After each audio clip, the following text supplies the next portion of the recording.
Welcome, this is Robin Beaumont here with an introduction to Magicdraw. Tutorial 1, simply drawing classes and entity types. You can get the paper-based version at www.robin-beaumont.co.uk/virtualclassroom/contents.htm. Right, so we start by running Magicdraw Personal Edition. It takes a while to start up. You can download Magicdraw from Magicdraw site.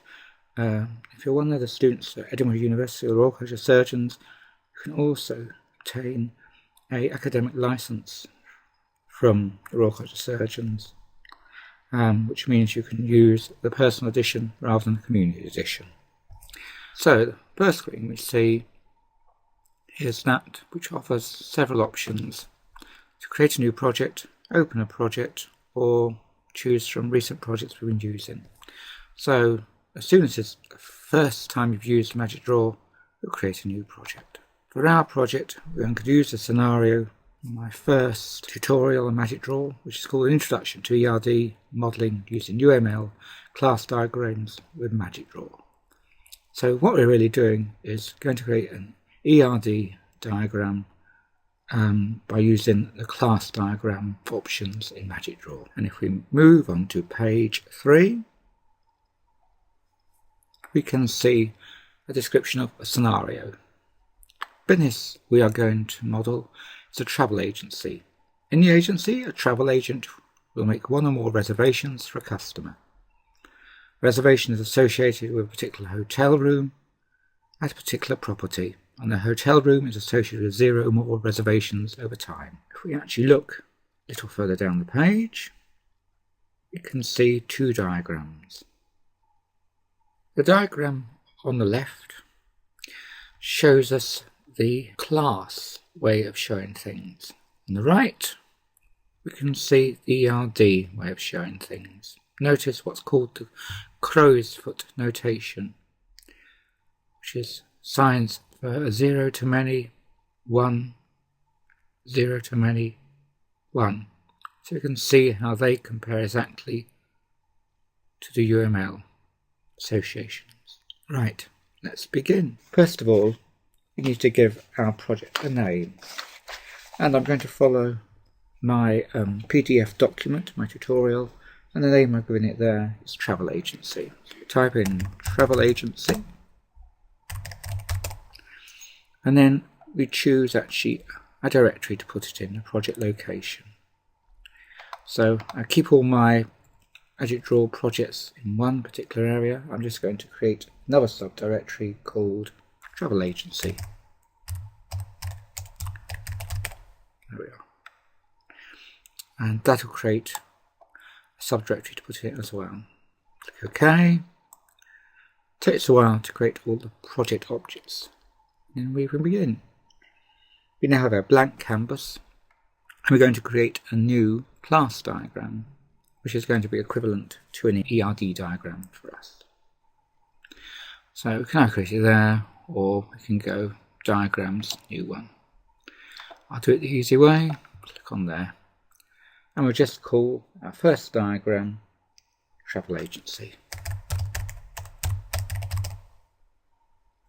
and click OK.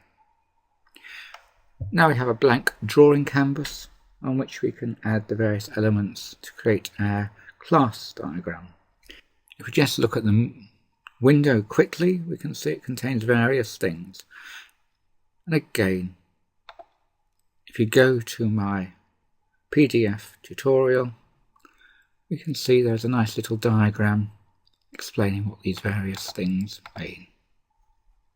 On page 5, we can see this picture, and it describes the properties pane, which we can close or open. We have a project pane, which has 4 tabs in it, which we don't really need to worry about at the moment. Classic menu bar, buttons and a toolbar, which we just used, and a diagram pane. So that's the basic layout of a Magicdraw environment. Moving back to Magicdraw, we're going to start drawing. So we're going to draw our first 2 classes, and it couldn't really be easier. We click on class icon, then click anywhere on the canvas, then we type in the name for that class. And now if we look on page 9 of my handout, you can see the first class we create is Travel Agent. Just click anywhere off it to finish, and again we create another class which we'll call Reservation. Click anywhere off it. So we have a Travel Agent and Reservation. Remember, we're trying to mimic an entity relationship diagram here, so although they're classes, we'll really be thinking of these as entity types at the moment. So now we've got to create a relationship between the two. And to do that, we just click on Association. If we click on the little down arrow beside it, we get lots of different options. We can ignore those, we just want a simple association. Click on one class, then click on the other.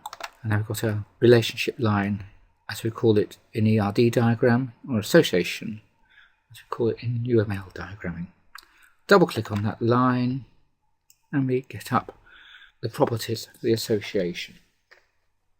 Now it's quite good when you're trying to specify the actual values for each end of your association, that is the multiplicity, that we actually have the diagram in view and the properties box at the same time. So to do that, there we are. I've got them in order. And what we want to do is say that a travel agent makes one or more reservations. So if we look at that, we're going to have travel agent and then the value 0 ... star that side. But a reservation obviously only relates to one particular travel agent, and that is an individual reservation. So we want one value here, this end. Notice it doesn't have to give them names. It's just called association A, association end B. And it's difficult trying to work out which is A and B when you draw it, which goes from one to another. So what we do is actually choose one association and see what happens. So we want reservation end to be 0 or more. That is, a travel agent can make 0 or more reservations. And that's right. So association end A is our right side, and so that must be the other end ought to be equal to 1. And now we have that what we want as well. So we can close that down, and we can see our values here. Notice that it's quite difficult to see what's going on because of this grid. And it's one of my personal hatreds, this grid. If we right click anywhere on the drawing canvas, and then we can see our option grid, and one of the sub options is show grid. If we take that off, we can now see much clearer. Also, when we start drawing our diagram, you'll notice there is this box around it. If we click on this box, we can actually make it a lot smaller, and the reason for doing that is when you're trying to export this picture, it improves it if you actually have the box as close as possible to your objects that you're drawing. And if you click on the first little magnifying glass, it fits everything to the window. So click there, you actually get what we just want to see, not loads of white space. Right, so now we have our two classes, or as we're thinking of it in terms of entity relationship diagram, our two entity types and our relationship line between them. Well, that's about it. We created two classes or entities and an association or a relationship line, whichever way you like to think about it. In the next tutorial, we'll be creating some fields in each of these entities or attributes in the classes, whichever way you think about it. See you again. Bye.